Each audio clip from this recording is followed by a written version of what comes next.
আসসালামু আলাইকুম প্রিয় ছাত্রছাত্রীবৃন্দ, আমি শাহনা ফিরদৌসী। আজকে অধ্যায় 2 এর চাহিদার সংকোচন প্রসারণ এবং চাহিদার হ্রাস বৃদ্ধি এই টপিকটি নিয়ে আলোচনা করব। অধ্যায় 2 তে আমরা চাহিদা নিয়ে পড়েছি। চাহিদা কাকে বলে, চাহিদা বিধি কি। তো এগুলো পড়তে গিয়ে পরবর্তীতে আমাদের চলে আসে এই টপিকটি, যে চাহিদার সংকোচন প্রসারণ এবং চাহিদার হ্রাস বৃদ্ধি।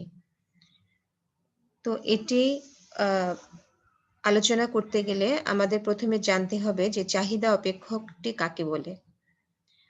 আর চাহিদা অপেক্ষক টি নিয়ে আলোচনা করার আগে আমাদের বুঝতে হবে অপেক্ষক কি, অপেক্ষক কাকে বলে। অপেক্ষক বলতে সাধারণত বোঝায় যে অর্থনীতিতে এক বা একাধিক স্বাধীন চলকের সাথে সম্পর্কিত অধীন চলকের মধ্যে যে পরস্পর বিশেষ সম্পর্ক, সেই সম্পর্কটিকেই অপেক্ষক প্রকাশ করে। তাহলে অপেক্ষক স্বাধীন চলক ও অধীন চলকের মধ্যে যেহেতু সম্পর্ক প্রকাশ করে, তাহলে চাহিদা অপেক্ষক বলতে আমরা কি বুঝি? চাহিদা অপেক্ষকে তাহলে কোনগুলো স্বাধীন চলক, কোনগুলো অধীন চলক, সেটি আমাদের আগে জানতে হবে। তাহলে চাহিদা অপেক্ষকে আমরা দেখি যে চাহিদার পরিমাণটি আসলে অধীন চলক, কেননা দ্রব্যের চাহিদার পরিমাণ বিভিন্ন বিষয়ের উপর নির্ভর করে, যেগুলো বাজারে স্বাধীনভাবে পরিবর্তিত হয় এবং সেগুলোর পরিবর্তনের কারণেই দ্রব্যের চাহিদার পরিমাণের পরিবর্তন হয়। তাহলে চাহিদা অপেক্ষক কাকে বলে? প্রাসঙ্গিক স্বাধীন চলকের বিভিন্ন অবস্থার উপর কোনো দ্রব্যের চাহিদার পরিমাণে নির্ভরশীলতার গাণিতিক সম্পর্ককে চাহিদা অপেক্ষক বলে। তাহলে কোনো দ্রব্য বা সেবার চাহিদা কিন্তু অনেকগুলো উপাদানের উপর নির্ভর করতে পারে। যেমন দ্রব্যের দামের উপরে কিন্তু দ্রব্যের চাহিদা নির্ভর করে। আবার ভোক্তার আয়ের উপরও চাহিদার পরিমাণ নির্ভর করে। তারপরে আমরা যে বিভিন্ন রকম বিজ্ঞাপন দেখতে পাই, সেই বিজ্ঞাপনও আমাদের চাহিদার পরিমাণের উপর প্রভাব বিস্তার করে। আবহাওয়া প্রভাব বিস্তার করে, সময় প্রভাব বিস্তার করে। অর্থাৎ চাহিদার পরিমাণ অনেকগুলো বিষয়ের উপর নির্ভরশীল হতে পারে, যেগুলোকে আমরা স্বাধীন চলক হিসেবে অভিহিত করতে পারি। তাহলে এবং চাহিদার পরিমাণ যেসব বিষয়ের উপর নির্ভর করে, সেগুলোকে কিন্তু আমরা আবার চাহিদার নির্ধারকও বলতে পারি। তাহলে চাহিদা অপেক্ষকটি কেমন হবে? চাহিদা অপেক্ষকটি হবে এ ধরনের, অর্থাৎ কিউডি সমান function of px, t, i, r, a, g, it এবং আর ইত্যাদি। এখানে কিউডি হচ্ছে কোয়ান্টিটি অফ ডিমান্ড বা চাহিদার পরিমাণ। এফ হচ্ছে এটি হচ্ছে অপেক্ষকের সিম্বল, কেননা অপেক্ষক ইংরেজি ফাংশন, কাজে এফ দিয়ে এটা একটা অপেক্ষকের সিম্বল বোঝাচ্ছে। তাহলে চাহিদার পরিমাণ নির্ভর করছে এই বিষয়গুলোর উপর, যেগুলো আমরা একসাথে এই প্রথম বন্ধনীর ভিতরে লিখেছি। যেমন px অর্থাৎ x দ্রব্যের দাম, অর্থাৎ x দ্রব্যের চাহিদার পরিমাণ নির্ভর করছে x দ্রব্যের দামের উপর। t হচ্ছে টাইম অর্থাৎ সময়ের উপর। i হচ্ছে ইনকাম অর্থাৎ ভোক্তার আয়ের উপর। আর হচ্ছে প্রাইস অফ রিলেটিভ প্রোডাক্ট অর্থাৎ সম্পর্কিত দ্রব্যের দামের উপর। অর্থাৎ সম্পর্কিত দ্রব্য বলতে আমরা বুঝি পরিপূরক দ্রব্য অথবা পরিবর্তক দ্রব্য। তাহলে পরিপূরক ও পরিবর্তক দ্রব্যের দামের উপরও কিন্তু চাহিদার পরিমাণ নির্ভর করে। তারপরে হচ্ছে অ্যাডভার্টাইজমেন্ট বা এ হচ্ছে অ্যাডভার্টাইজমেন্ট বা বিজ্ঞাপন। জি হচ্ছে সরকারি ব্যয় বা গভর্নমেন্ট এক্সপেন্ডিচার। আইটি হচ্ছে ইন্টারন্যাশনাল ট্রেড বা আন্তর্জাতিক বাণিজ্য। তাহলে এরকম অনেকগুলো বিষয়ের উপরে কিন্তু দ্রব্যের চাহিদার পরিমাণ নির্ভর করে। কাজেই এই যে স্বাধীন চলক, এই স্বাধীন চলকগুলোর পরিবর্তনের ফলে অধীন চলক অর্থাৎ চাহিদার পরিমাণের কি পরিবর্তন হচ্ছে, এই উভয়ের মধ্যে এই সম্পর্কটি চাহিদা অপেক্ষক দেখায়। তাহলে আমরা যখন চাহিদা বিধি কি সেটা নিয়ে আলোচনা করি, সেক্ষেত্রে আমরা দেখেছি চাহিদা বিধিতে দ্রব্যের দাম এবং চাহিদার পরিমাণের মধ্যে সম্পর্ক প্রকাশ করা হয়। অর্থাৎ চাহিদা বিধিতে যখন বলা হয় যে দাম এবং চাহিদার পরিমাণের মধ্যে বিপরীত সম্পর্ক বিরাজ করে, এটি একটি সাধারণ সম্পর্ক, যে কোনো দ্রব্যের দাম বেড়ে গেলে মানুষের চাহিদার পরিমাণ কমে যায়, আবার দাম কমে গেলে চাহিদার পরিমাণ বেড়ে যায়। অর্থাৎ দাম এবং চাহিদার পরিমাণের যে একটি বিপরীত সম্পর্ক সেটি চাহিদা বিধি প্রকাশ করে।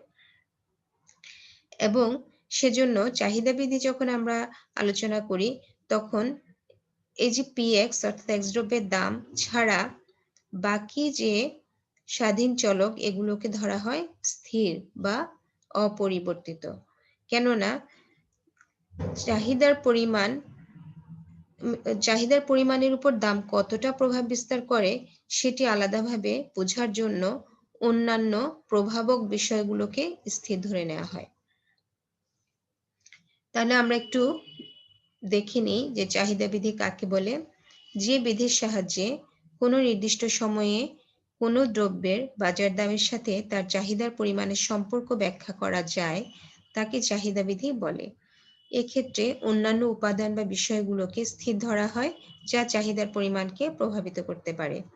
তাই বলা যায় অন্যান্য অবস্থা অপরিবর্তিত থেকে স্বাভাবিক সময়ে কোনো দ্রব্যের দাম হ্রাস পেলে চাহিদার পরিমাণ বৃদ্ধি পায় এবং দাম বৃদ্ধি পেলে চাহিদার পরিমাণ হ্রাস পায়। দাম ও চাহিদার পরিমাণের মধ্যে এরূপ বিপরীত সম্পর্ককে চাহিদা বিধি বলে। তাহলে আজকে যে আমাদের আলোচনার বিষয় চাহিদার সংকোচন ও প্রসারণ, আমরা এখন সেই টপিকেই চলে আসলাম যে চাহিদার সংকোচন প্রসারণ বলতে আমরা কি বুঝি। আমাদের টপিকের আলোচনার বিষয় ছিল শুধু চাহিদার সংকোচন প্রসারণ নয়, চাহিদার হ্রাস বৃদ্ধিও আমরা আলোচনা করব। তাহলে চাহিদার সংকোচন প্রসারণ এবং চাহিদার হ্রাস বৃদ্ধি এই দুটোর মধ্যে একটি মৌলিক পার্থক্য রয়েছে, সেটি এখন আমরা আলোচনা করব এবং গ্রাফের মাধ্যমে দেখব। যেমন চাহিদার সংকোচন ও প্রসারণ। কোনো দ্রব্যের চাহিদা অপেক্ষক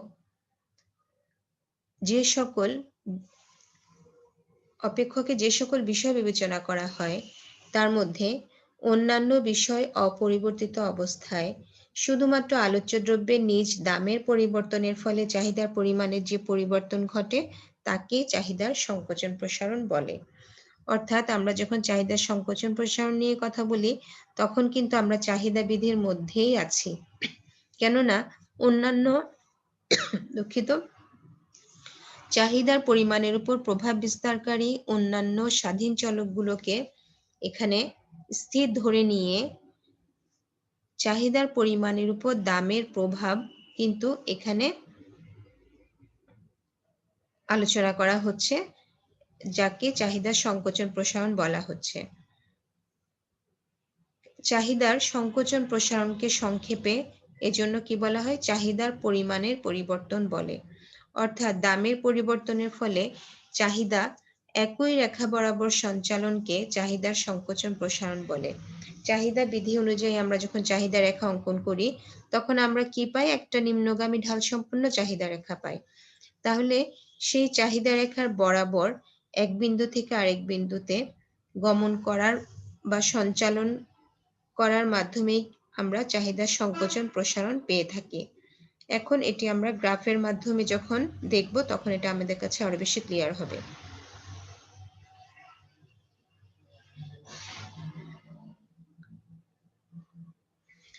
এখানে আমরা দেখছি একটি নিম্নগামী ঢাল সম্পন্ন চাহিদা রেখা ডিডি। এখানে আমরা দেখতে পাচ্ছি দামের পরিবর্তনের ফলে চাহিদার পরিমাণের যে পরিবর্তন হয়েছে সেটি আমরা এখানে দেখতে পাচ্ছি। সেজন্য একটি সাধারণ চাহিদা রেখা অঙ্কন করা হয়েছে এবং লম্ব অক্ষে দাম পরিমাপ করা হচ্ছে এবং ভূমি অক্ষে চাহিদার পরিমাণ পরিমাপ করা হচ্ছে।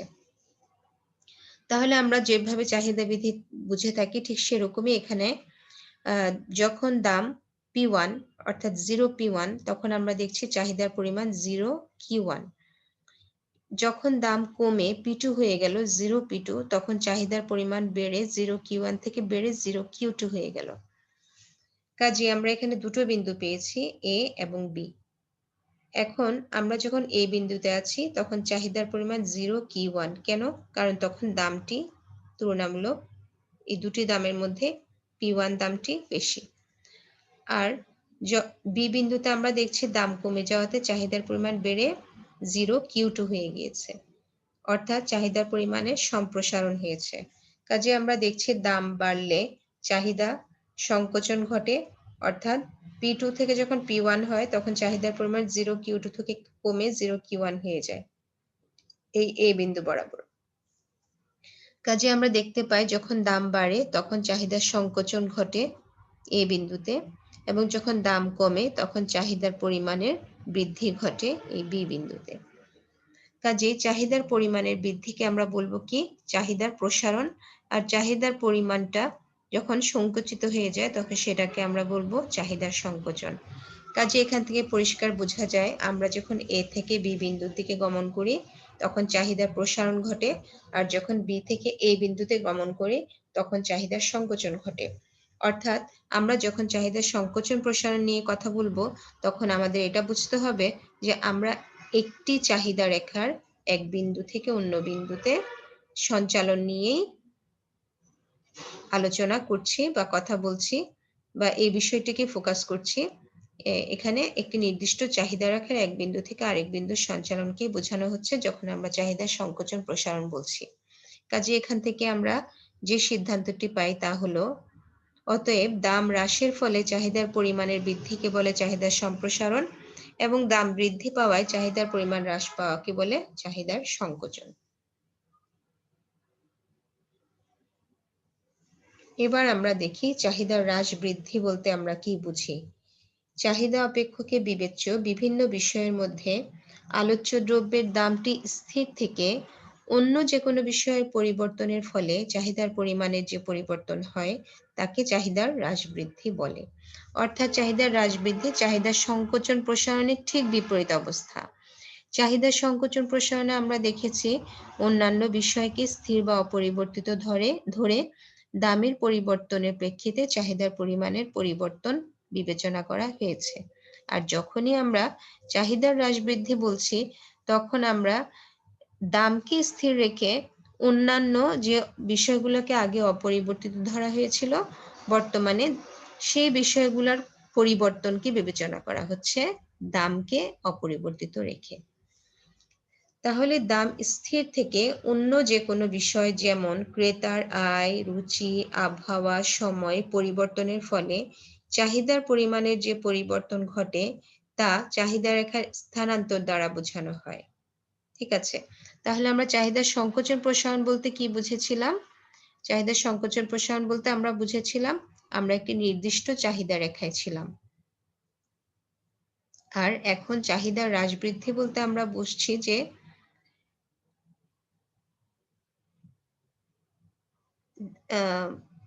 চাহিদার পরিমাণে যে তা চাহিদা রেখার স্থানান্তর দ্বারা বোঝানো হয়।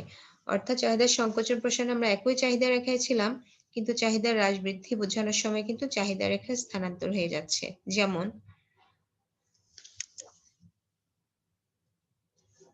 আমরা এখানে দেখতে পাচ্ছি এখানে D0, D0, D1, D1 এবং D double prime, D double prime, এভাবে করে আমরা তিনটি চাহিদা রেখা দেখতে পাচ্ছি। এখানে D0, D0টি হচ্ছে প্রাথমিক চাহিদা রেখা এবং D1, D1 হচ্ছে ডান দিকে সরে যাওয়া চাহিদা রেখা, আর D ডবল প্রাইম চাহিদা রেখা হচ্ছে বাম দিকে সরে যাওয়া চাহিদা রেখা। তাহলে চাহিদা রেখা যখন ডান দিকে সরবে তখন আমরা দেখি যে চাহিদার পরিমাণ বেড়ে যায়, আর যখন চাহিদা রেখা বাম দিকে সরে তখন চাহিদার পরিমাণ কমে যায়। অর্থাৎ চাহিদা রেখা ডান দিকে সরে যাওয়াকে আমরা বলি চাহিদার বৃদ্ধি, চাহিদা রেখা বাম দিকে সরে যাওয়াকে আমরা বলি চাহিদার হ্রাস। তাহলে এই যে ডান দিকে বৃদ্ধি বাম দিকে হ্রাস এটা কেন হচ্ছে সেটা আমাদেরকে একটু বুঝে নিতে হবে। এখানে আমরা দেখছি যে ভূমি অক্ষে দাম পরিমাপ করা হচ্ছে এবং লম্ব অক্ষে চাহিদার পরিমাণ পরিমাপ করা হচ্ছে, যেভাবে আমরা চাহিদা রেখা করে থাকি। এখন আমরা দেখতে পাচ্ছি যে মূল যে চাহিদা রেখা D0, D0 সেখানে বিন্দুগুলো ছিল A, B, C। অর্থাৎ যখন দাম ১৫ টাকা ছিল তখন চাহিদার পরিমাণ ছিল ২ টাকা। সরি, চাহিদার পরিমাণ ছিল ২ একক। যখন কোনো দ্রব্যের দাম ১০ টাকা তখন চাহিদার পরিমাণ ৪ একক। যখন কোনো দ্রব্যের দাম ৫ টাকা তখন চাহিদার পরিমাণ ছিল ৬ একক, অর্থাৎ ২, ৪, ৬। এখন এরকম একটি অবস্থায় আমরা যদি দামের পরিবর্তন বিবেচনা না করি, অর্থাৎ দাম যেখানে ছিল সেখানেই আছে, এই অবস্থায় অন্য বিষয় যেমন ভোক্তার আয়ের পরিবর্তন বিবেচনা করি, তাহলে আমরা দেখতে পাই ভোক্তার আয় যদি পরিবর্তন হলো, অর্থাৎ ধরি ভোক্তার আয় বেড়ে গেল, তাহলে ১৫ টাকা দামে সে যখন ২ একক দ্রব্য ক্রয় করত, এখন আয় বেড়ে যাওয়াতে একই দামে সে আগের থেকে বেশি দ্রব্য ক্রয় করছে, অর্থাৎ ৪ একক ক্রয় করছে, এই যে এ প্রাইম বিন্দুতে। আবার ১০ টাকা দামে বি বিন্দুতে সে ৪ একক ক্রয় করত, এখন আয় বেড়ে যাওয়াতে ১০ টাকা দামে সে বি প্রাইম বিন্দুতে ৬ একক ক্রয় করছে। আবার ৫ টাকা দামের জিনিসটি সে ৬ একক ক্রয় করত সি বিন্দুতে, কিন্তু এখন আয় বেড়ে যাওয়াতে সি প্রাইম বিন্দুতে সে ৮ একক ক্রয় করছে। কাজেই সে আয় বেড়ে যাওয়াতে একই দামের জিনিস সে আগের থেকে বেশি ক্রয় করছে, অর্থাৎ বর্তমানে সে ক্রয় করছে ৪, ৬ এবং ৮ একক। অর্থাৎ আমরা নতুন বিন্দু পাচ্ছি, এ বিন্দু সরে গিয়ে এ প্রাইম হলো, বি সরে গিয়ে বি প্রাইম হলো, সি সরে গিয়ে সি প্রাইম হলো। কাজে A prime, B prime, C prime এই তিনটি বিন্দু যোগ করে আমরা একটি D1 চাহিদা রেখা পাচ্ছি। অর্থাৎ চাহিদা রেখা বা ডান দিকে স্থানান্তরিত হয়েছে, কেন? ভোক্তার আয় বৃদ্ধি পাওয়াতে, কিন্তু দ্রব্যের দাম কিন্তু একই রয়েছে। এখন আমরা দেখি ঠিক বিপরীত অবস্থা। ধরি ভোক্তার আয় হ্রাস পেয়েছে, তাহলে ভোক্তার আয় হ্রাস পাওয়াতে আমরা দেখি যে একই দামে ভোক্তা দ্রব্যটি আগের থেকে কম ক্রয় করছে, দামের কোনো পরিবর্তন হচ্ছে না, একই দামে সে আগে এ বিন্দুতে সে ২ একক দ্রব্য ক্রয় করত, এখন এ ডবল প্রাইম বিন্দুতে সে ০ একক অর্থাৎ কোনো দ্রব্য ক্রয় করছে না। আবার ১০ টাকা দামে যেখানে সে ৪ একক ক্রয় করত, এখন আয় হ্রাস পাওয়াতে সে ১০ টাকা দামে ২ একক ক্রয় করছে।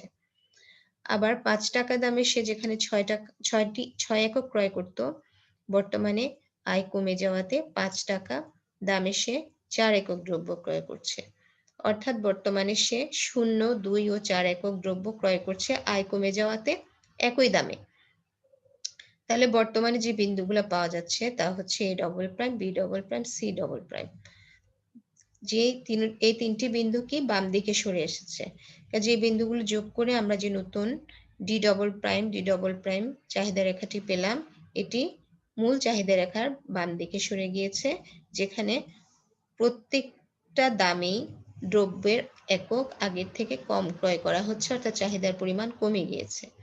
কাজে দামের পরিবর্তন ব্যতি রেখে, অর্থাৎ দামকে স্থির রেখে অন্য কোনো স্বাধীন চলকের পরিবর্তনের ফলে বাজারে চাহিদার পরিমাণের যে হ্রাস বা বৃদ্ধি ঘটে, তার ফলে চাহিদা রেখার স্থানান্তর ঘটে যায়, একেই চাহিদা হ্রাস বৃদ্ধি বলে। যেমন চাহিদার পরিমাণ বেড়ে গেলে চাহিদা রেখা ডান দিকে সরে যায়, চাহিদার পরিমাণ কমে গেলে চাহিদা রেখা বাম দিকে সরে যায়। অতএব আমরা যেটা পাই সেটা হচ্ছে চাহিদা রেখা ডানে স্থানান্তরিত হলে আমরা সেটাকে বলবো চাহিদার বৃদ্ধি, আর চাহিদা রেখা বামে স্থানান্তরিত হলে আমরা সেটাকে বলবো চাহিদা হ্রাস। তাহলে আজকে এতটুকুই, আশা করি তোমরা সবাই বুঝতে পেরেছো যে চাহিদার সংকোচন প্রসারণ এবং চাহিদার হ্রাস বৃদ্ধি এই দুটোর মধ্যে পার্থক্যটি কোথায়। তো আশা করি এই ভিডিওটা তোমাদের কাজে লাগবে। তাহলে অনেক ধন্যবাদ সবাইকে, সবাই ভালো থাকো। আসসালামু আলাইকুম।